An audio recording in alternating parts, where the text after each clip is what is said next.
boa tarde, senhores deputados. Espero que estejam já recuperados desta maratona que foi a nossa manhã.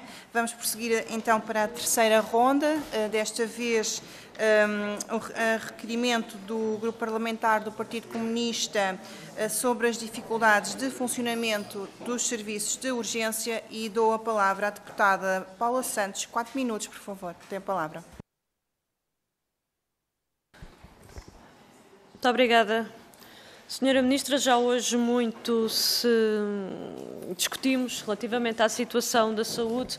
A Senhora Ministra, na sua intervenção, começou por dizer que o plano de verão não é perfeito. De facto, está longe de ser perfeito.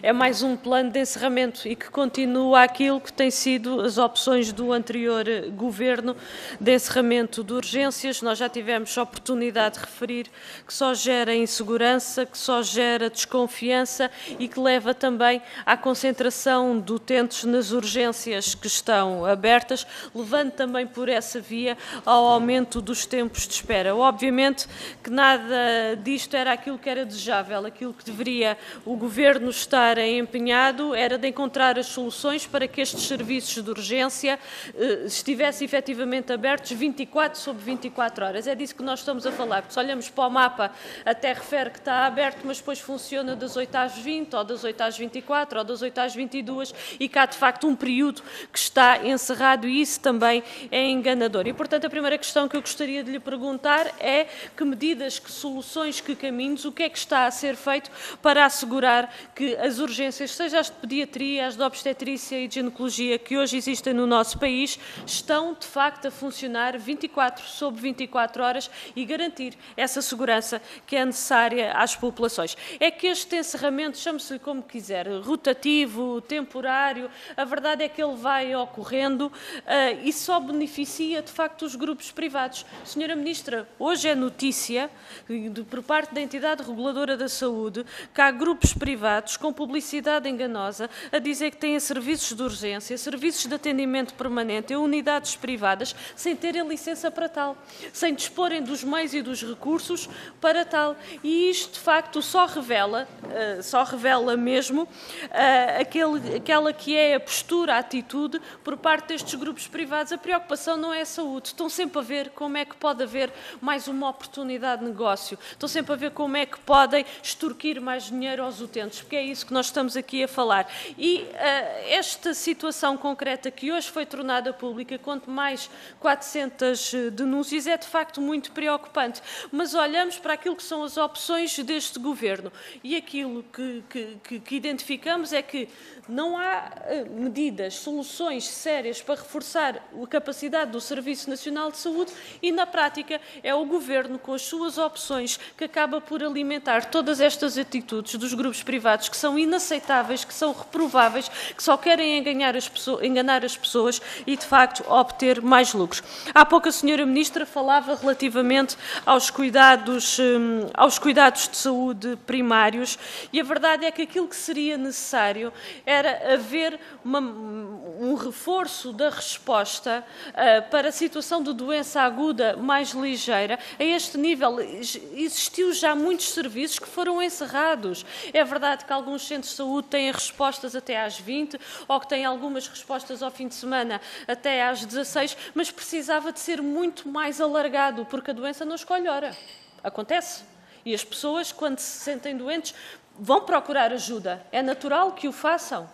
E a questão é que não tem havido essa resposta por parte do Serviço Nacional de Saúde. E, portanto, uma das questões que era essencial, até para que as urgências hospitalares fossem, de facto, destinadas para as situações de maior complexidade, era, efetivamente, haver esta resposta também ao nível dos cuidados de saúde primários. Eu gostaria de lhe colocar uma última questão, porque há pouco também a Senhora Ministra fez referência à dedicação plena. Aliás, aquilo que se conhece é que somente cerca de 1/4 dos médicos é que aderiu a essa dedicação plena, constitui de facto uma perda de direitos. Eu vou terminar, Sr. Presidente. Constitui de facto uma perda de direitos. Ora, aquilo que nós consideramos, quer para os serviços de urgência, quer para os demais serviços públicos do Serviço Nacional de Saúde, é de facto necessário valorizar carreiras. Sobre isso ouvimos muito pouco por parte da Sra. Ministra. E consideramos também o seguinte, que era necessário, de facto, avançar com um regime de dedicação exclusiva, dirigido a médicos, dirigido a enfermeiros, e que partisse de uma base de opção por parte dos profissionais, com uma majoração em 50% da sua remuneração base. Obrigada, e também com majoração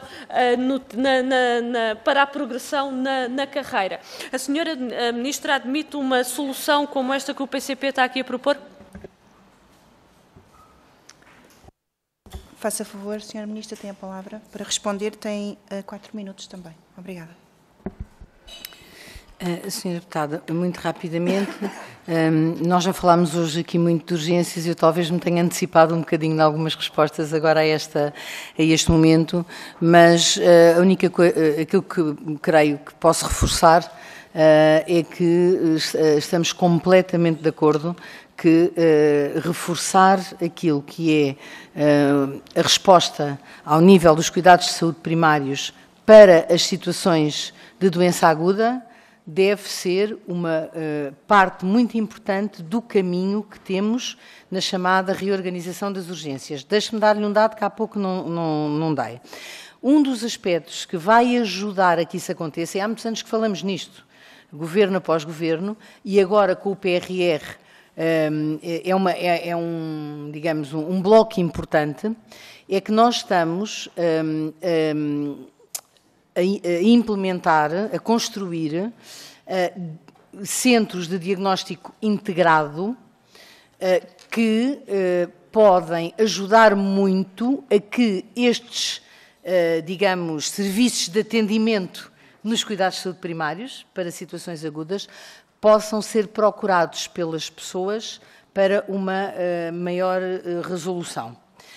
Porque estes centros de diagnóstico, estes CDIs, acabam por ter aquilo que são os exames básicos e, dessa forma, os médicos e os enfermeiros que fazem parte destes serviços de atendimento acabam por ter muito mais capacidade de resposta em tudo aquilo ou naquilo que podem fazer e não precisar de referenciar os doentes ou os utentes para um nível mais diferenciado, onde estes exames existem.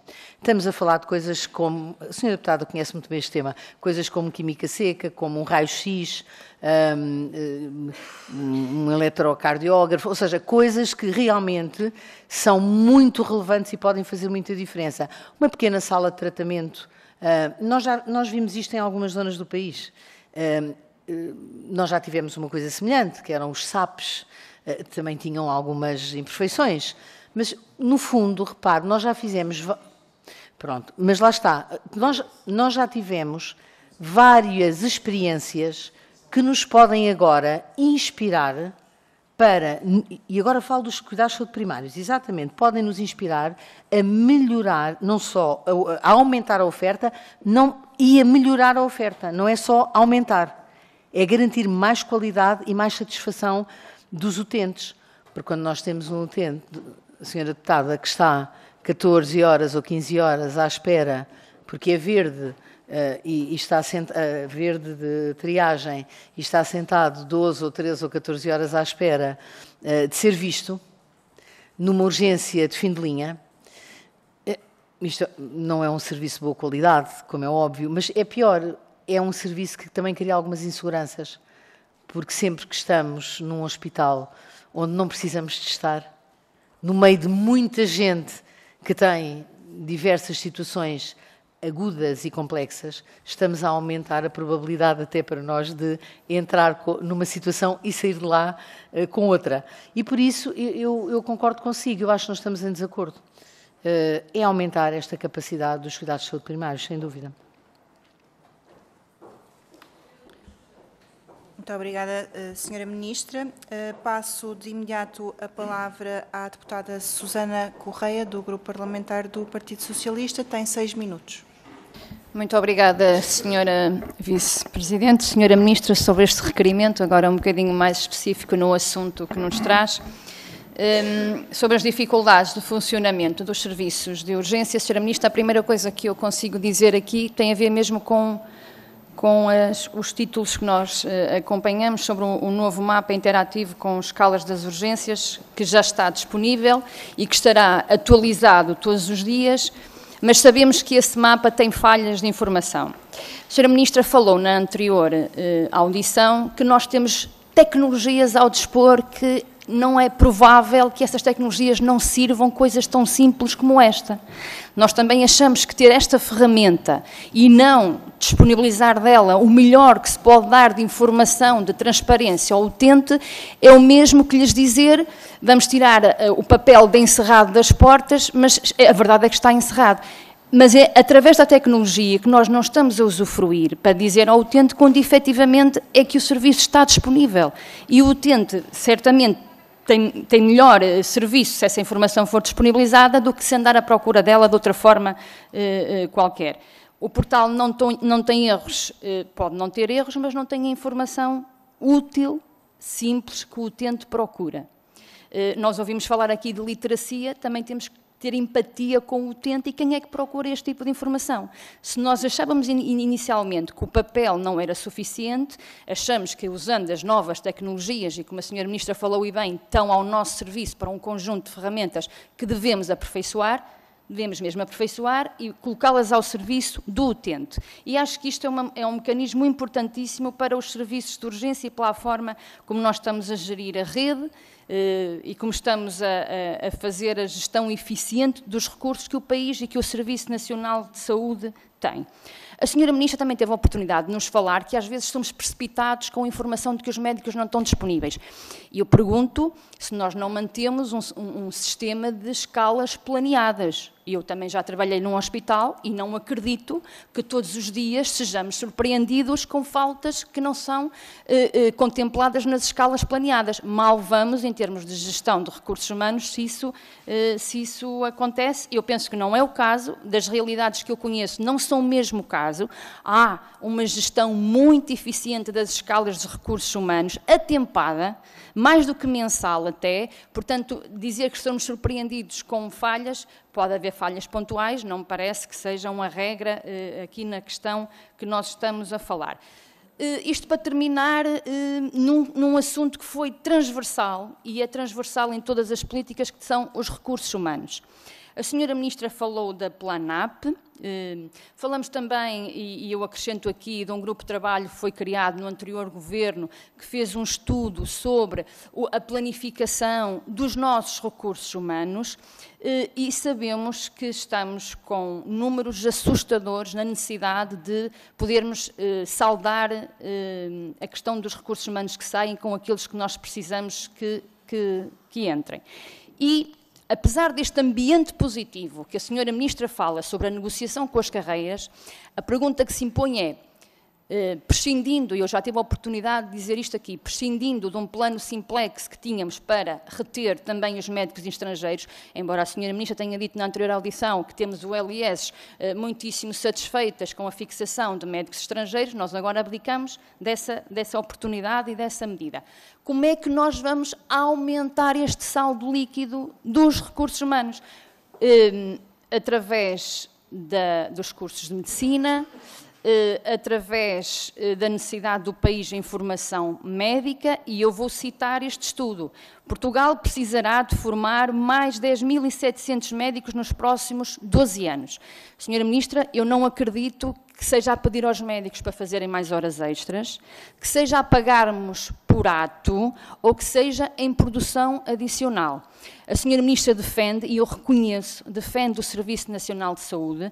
Nós também defendemos o Serviço Nacional de Saúde na qualidade que ele representa enquanto serviço público.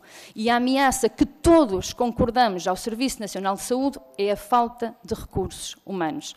O programa eleitoral da AD fala-nos sobre este tema e fala-nos num plano de motivação dos profissionais de saúde e numa proposta de referenciação dos serviços de urgência. Portanto, a questão é para quando, qual é este caminho e, como eu disse na minha primeira intervenção, Ao olhar para o retrovisor, percebemos qual é o caminho que nós queremos seguir e na fixação e de termos mais médicos, eu falo de médicos, mas estou também a referir-me certamente aos recursos humanos na saúde que nós necessitamos, o que é que nós efetivamente vamos fazer aqui nesta matéria. Muito obrigada, Sra. Vice-Presidente. Muito obrigada, Sra. Deputada.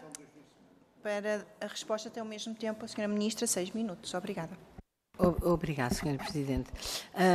Sra. Deputada, relativamente à questão das escalas, eu talvez possa não ter sido tão clara quanto gostava de ser ou quanto devia ter sido. Quando eu falei em imponderáveis, é porque, na verdade, eles não são assim tão frequentes, tem toda a razão, mas eles existem e tenho que lhe dizer que existem, parece-nos, cada vez mais, porque nós temos, como temos agora acompanhado, a questão do mapeamento das urgências e das escalas, percebemos, e agora a Direção Executiva voltou outra vez a tomar, digamos, conta desse tema, nós percebemos que urgências que estavam planeadas, e agora estou a falar de obstetrícia, ginecologia e pediatria, que estavam planeadas estar abertas, de repente, e que nem sequer costumam trabalhar com médicos tarefeiros, ou trabalham um pouco com médicos à tarefa, de repente têm, de facto, dificuldades porque basta 2 elementos da equipa não estarem por uma questão de doença súbita ou por uma questão de, enfim, outra matéria, nós já apanhámos várias situações destas, e realmente a equipa já não se consegue abrir. Há uma coisa que a Sra. Deputada tem razão, isto só acontece porque nós estamos à pele, como se costuma dizer. Nós estamos à pele.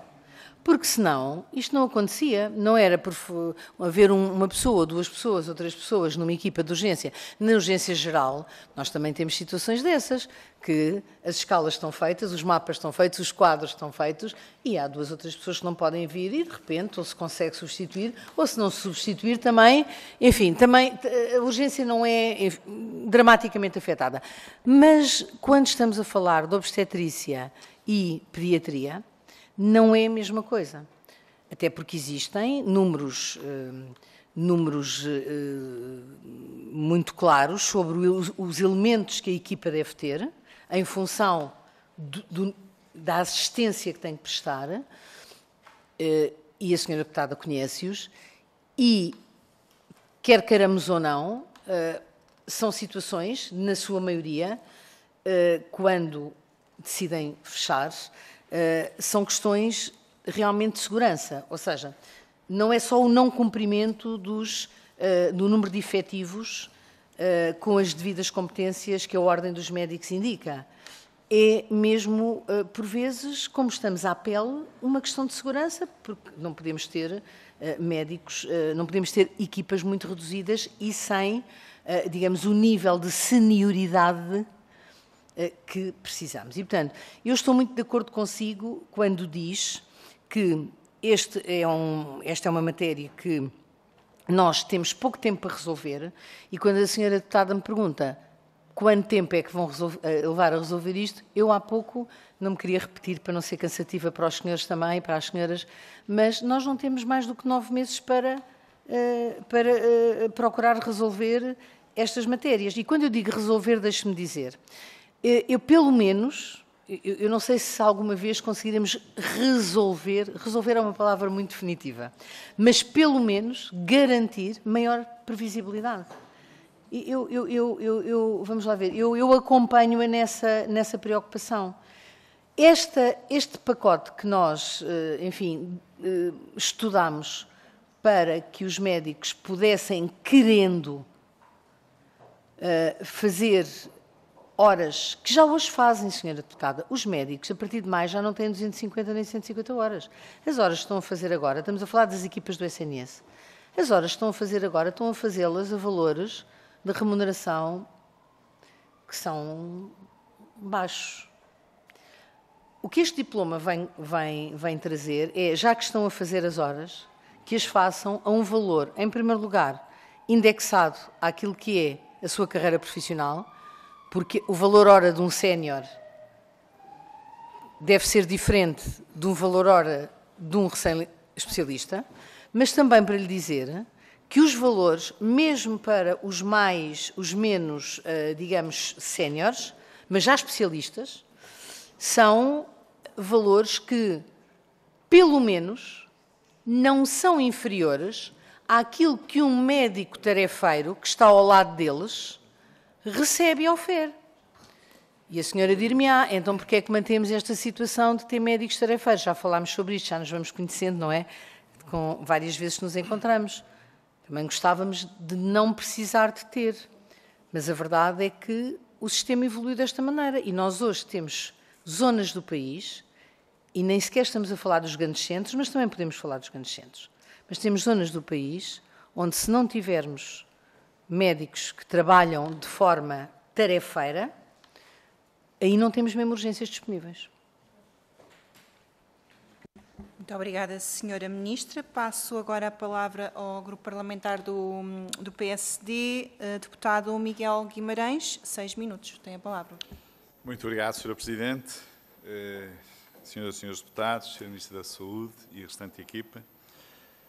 Eu gostava, por começar, por dar uma nota prévia relativamente àquilo que a Sra. Deputada Susana Correia disse, de que nós precisaríamos de 10.700 médicos nos próximos 10 anos, penso eu. De facto, nós, nos próximos 12 anos, formamos 24 mil médicos. Neste momento, o ritmo de formação de médicos está nos 2 mil médicos por ano, o que significa que, se nós conseguirmos atrair cerca de 40%, mais coisa, menos coisa, para o SNS, teremos os médicos que sugeriu. E, portanto, acho que é um esforço que vale a pena fazer e um esforço que é possível de fazer. De resto, os portais também têm falhas, a propósito das falhas. Qualquer portal pode ter falhas, são alimentados por nós e, portanto, as falhas podem acontecer. Eu, quando falo do Serviço de Urgência, faz lembrar aquilo que disse aqui nesta casa há uns anos atrás. O cancro do Serviço Nacional de Saúde era, de facto, e tem sido o Serviço de Urgência. Se nós pensarmos bem, quase tudo se centra à volta do Serviço de Urgência, que inclui, obviamente, as maternidades, etc. E porquê? Porque nós fomos mudando com o tempo. E vale a pena, esta pequena história muito rápida, dizer que nós passamos de uma situação em que tínhamos serviços de urgência centrais, tínhamos urgências básicas em hospitais concelhios, tínhamos aquilo que eram os chamados SAPs, Serviço de Atendimento Permanente dos Cuidados de Saúde Primários, e nessa altura, se bem me recordo, e já andava nesta vida, não havia os problemas no serviço de urgência que há hoje. É evidente que isto foi sendo mudado. Os SAPs foram sendo fechados, ainda há algum ou outro que resistiu e ainda continua a funcionar. Os serviços de urgência básicos dos hospitais concelhios foram fechando, alguns ainda abertos, nomeadamente em Cantanhede, mas a verdade é que nós canalizamos todas as pessoas para os serviços de urgência dos hospitais principais. E, portanto, criamos um problema, criamos uma crise, que é uma crise que agora temos, obviamente, que dar uma solução. Eu sei que não é fácil dar a solução a esta crise, mas nós temos que mudar o paradigma de antigamente. O paradigma de antigamente era os próprios médicos dizerem ao doente: olha, se tiver algum problema, vem à urgência. Depois, o novo paradigma é, se tiver algum problema, e é este paradigma que nós temos que ter em atenção, vem aos cuidados de saúde primários. Ou seja, ou os cuidados de saúde primários são, de facto, a principal porta, a grande porta de entrada no SNS, ou então nós temos problemas. Porquê? Porque as pessoas ainda não se habituaram a vir aos cuidados de saúde primários. Porque nos cuidados de saúde primários perdemos uma coisa fundamental, que eram os serviços de atendimento permanente, que permitia, de alguma forma, claro, feito também por médicos de família, e às vezes outros médicos sem ser de família, mas resolvia muitas das situações clínicas agudas não urgentes. E chegamos a um ponto em que temos que tomar decisões, porque durante este tempo todo, apesar do Sr. Ministro da Saúde anterior, Dr. Manuel Pizarro, dizer que nós nunca tivemos tantos médicos no SNS, nós nunca tivemos um orçamento tão elevado como aquele que temos no SNS. E isto é verdade. O que é que falhou? Tantos médicos, tanto orçamento, e as coisas dá a ideia que cada vez se agravaram mais. O que é que temos que fazer? Temos que rever tudo isto. Temos de facto que reforçar os cuidados de saúde primários. Eu relembro a Sra. Ministra da Saúde, que há pouco falou na questão das ULS, em que os médicos são todos iguais. os médicos não são todos iguais, mas podiam ser todos iguais, porque há uma diferença entre aquilo que é remuneração, aquilo que é valorização, por exemplo, por terem internos ao seu cuidado, nos médicos de família e nos médicos hospitalares. E este é um dos problemas da criação das ULS, para o qual eu, aliás, chamei a atenção o anterior diretor executivo. É que nós íamos criar um problema com as unidades locais de saúde, ao transformar todas as unidades de saúde em ULS, exceto os IPOs, que é os médicos, de facto, são tratados de forma diferente. E é importante que, de facto, os médicos sintam que são tratados da melhor forma. Senão, a probabilidade de os conseguirmos reter, a probabilidade de conseguirmos ter mais capital humano no SNS, obviamente, pode, infelizmente, diminuir. E, portanto, aproveitando aquilo que a Sra. Ministra disse, eu lanço-lhe este desafio. Claro que nós precisamos de fazer uma reorganização dos serviços de saúde. Claro que a especialidade de medicina de urgência pode dar uma ajuda, mas não resolve problemas, pode ser uma ajuda importante. E claro que nós vamos ter que ter alguma intervenção a nível dos cuidados de saúde primários e percebermos se aquilo que é hoje a forma como nós nos relacionamos com os profissionais é ou não é melhor. Isto é, nós temos falado muitas vezes no modelo baseado no valor, que nunca foi aplicado em Portugal e que poderá vir a ser também uma solução nesta situação. Portanto, deixo-lhe como nota e como pergunta se é este o caminho que o Ministério da Saúde quer seguir, dos cuidados de saúde primários, do seu reforço, mas da sua expansão, ou se não. Obrigado. Muito obrigada, Sr. Deputado. Tenho aqui nota de que iriam dividir o tempo. Tem 45 segundos, Deputado Francisco Sousa Vieira. Muito obrigado, Sra. Presidente. Sra. Ministra, ainda no âmbito deste requerimento do Serviço de Urgência e no contexto do plano de emergência apresentado pelo Governo, um aspecto em particular, a intenção do Governo da criação da especialidade médica de Medicina de Urgência e de Emergência.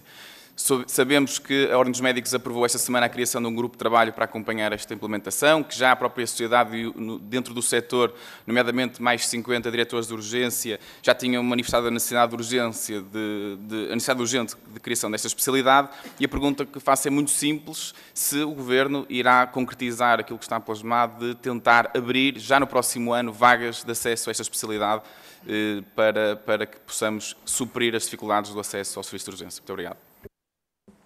Muito obrigada, Sr. Deputado. Passo agora a palavra à Sra. Ministra. 6 minutos para responder. Obrigada. Muito obrigada, Sra. Presidente. Relativamente à questão de... Enfim, o Sr. Deputado Miguel Guimarães fez uma intervenção que nós acompanhamos completamente e a resposta direta à sua questão é sim. É a valorização dos cuidados de saúde primários que é, digamos, a chave mestra para a reorganização do próprio Serviço Nacional de Saúde. E depois temos especificidades, como o Sr. Deputado Miguel Guimarães conhece melhor que ninguém, que à medida que vamos depois caminhando naquilo que é a diferenciação, sabemos o muito que também temos para fazer. E também sabemos que há desigualdade hoje nas ULS entre os médicos e isto está a gerar uma enorme, eu diria, perturbação. Pronto. Relativamente à medicina de urgência e emergência, Sr. Deputado, sim, nós temos muita esperança que a Ordem dos Médicos, cujos poderes delegados em estatuto,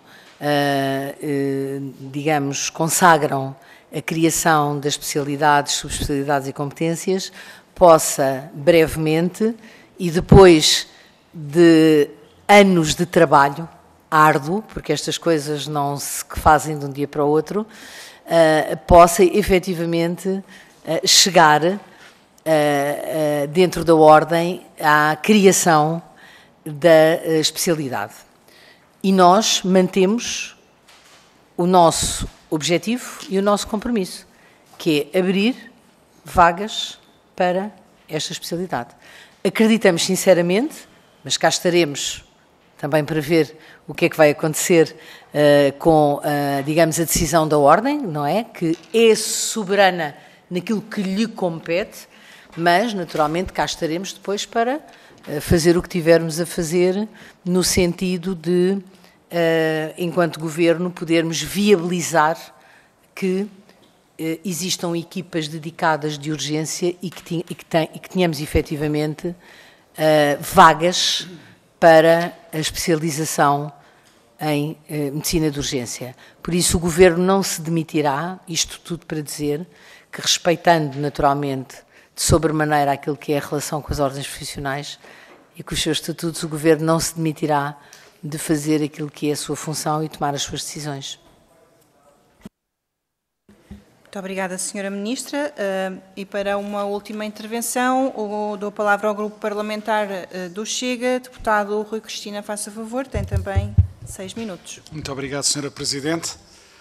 Senhoras e senhores deputados, Sra. Ministra, Srs. Secretários de Estado, já foi aqui, muitas das perguntas que tinha já foram respondidas.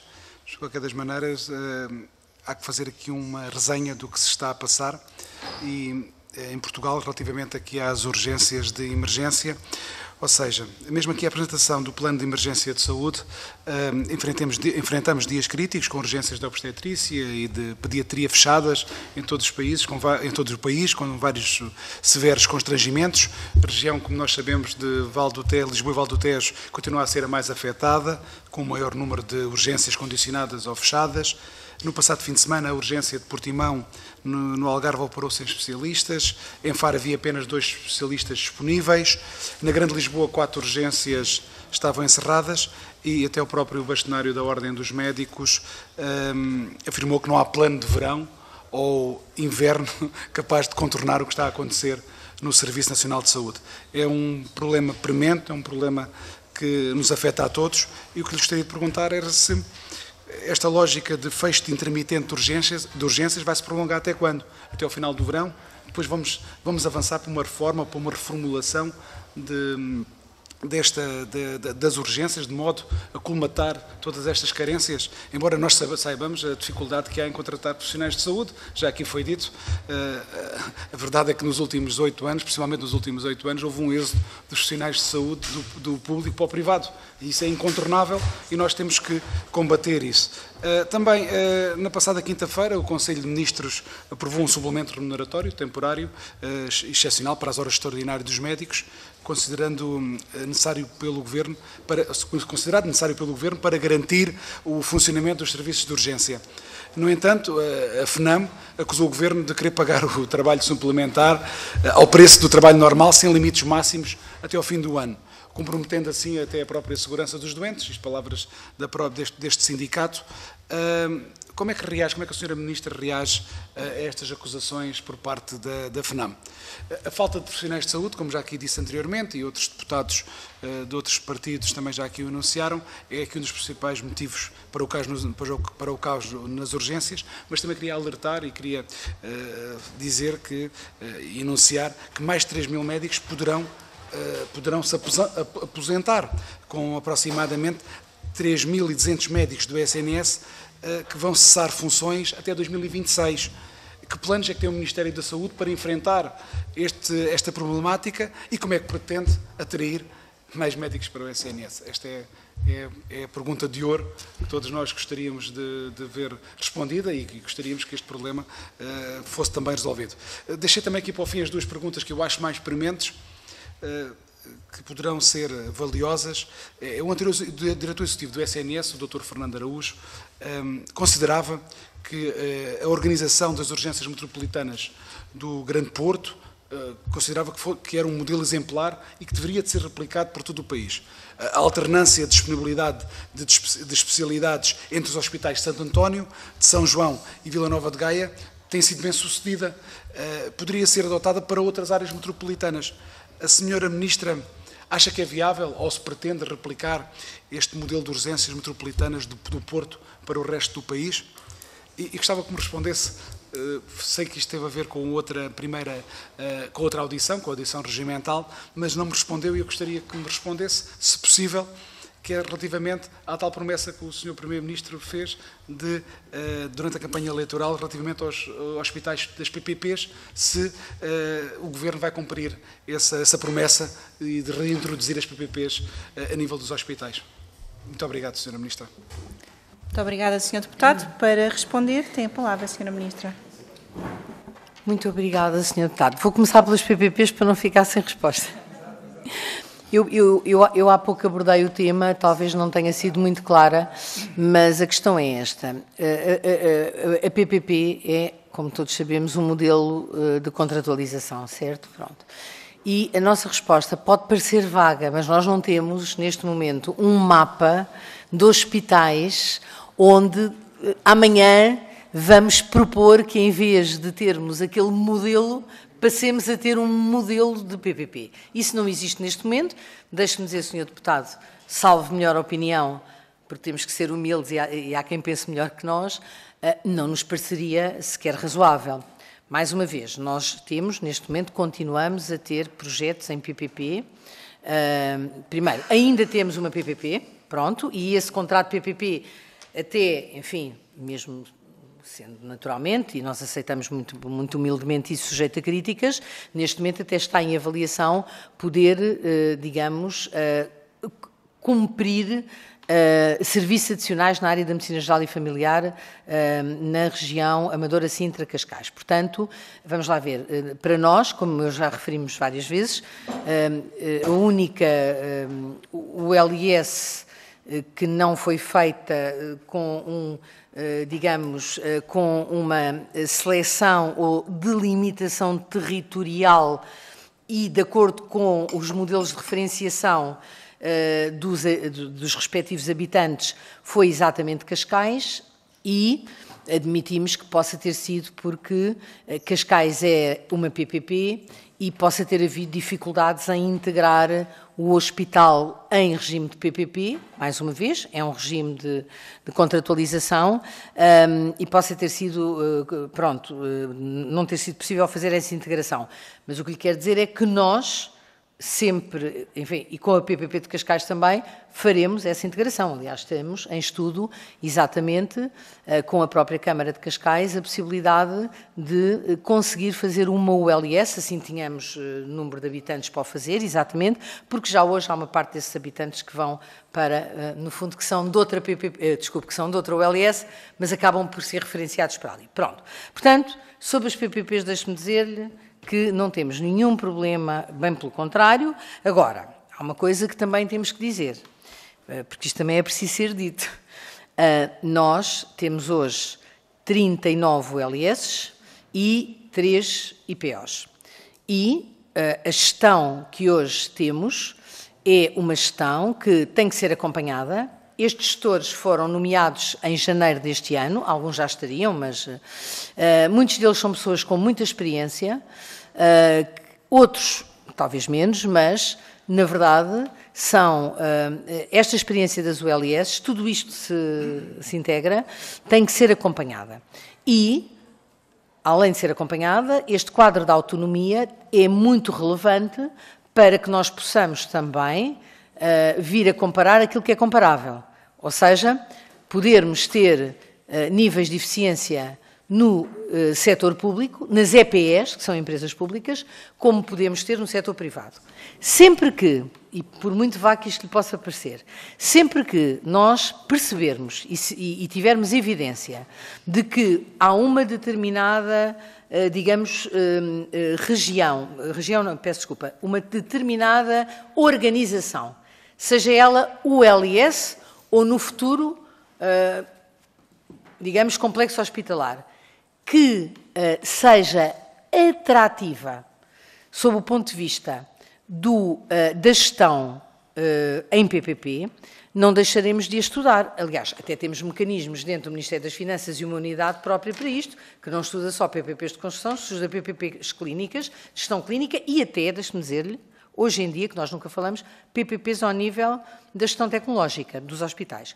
E por isso, sim, a resposta é sempre que for melhor para os doentes, for melhor para os profissionais e for melhor para todos, para o Estado também, que depois, a nível de eficiência, recebe, é ressarcido, é pago, aliás, não é ressarcido, é pago de uma parte da eficiência que é gerada, não haja nenhuma dúvida que o faremos. Neste momento não temos nenhuma, digamos, em cima da mesa. Mas, como referi, e quero voltar a referir isso, apesar de ser repetitivo, temos uma proposta, concretamente para o Hospital do Algarve, que aponta para a construção, claramente, e que aponta para a gestão em PPP, na área, a gestão clínica por PPP. Em relação à questão do suplemento remuneratório para as equipas de urgência, Sr. Deputado, sem querer de maneira nenhuma corrigi-lo, até porque Vossa Excelência está há muitos anos na área da saúde e conhece muito bem todas estas matérias, a legislação, quando a ler com mais detalhe, não constitui propriamente, isto pode parecer uma coisa jurídica de menor importância, não constitui um suplemento remuneratório para a urgência. Constitui um pagamento adicional pelas horas feitas e programadas a mais, além das 100 e das 150 horas, que é recompensada, neste período excepcional, pela penosidade que já aqui hoje foi falada. Pronto. E aqui nós concordamos com os sindicatos, quando nos dizem que as pessoas estão exaustas e que aquilo que querem não é fazer mais horas extraordinárias. Nós concordamos completamente com isso. E daí termos, o Sr. Deputado Miguel Guimarães, há bocado, na sua intervenção inicial, deixou aqui muitas, mais do que pistas e mais do que ideias, uma estratégia muito importante que certamente seguiremos e que está no nosso espírito de seguir para ter urgências que sejam efetivamente urgências de vários níveis de intervenção. Como é que nós reagimos às urgências metropolitanas? Deixe-me dizer-lhe uma coisa, Sr. Deputado. As urgências metropolitanas da região norte foram sempre um exemplo. Também levaram o seu tempo a conseguir sedimentar-se. Se conseguir, podemos até não lhe chamar metropolitanas, porque às vezes os nomes criam alguns, digamos, como é que eu ia dizer isto?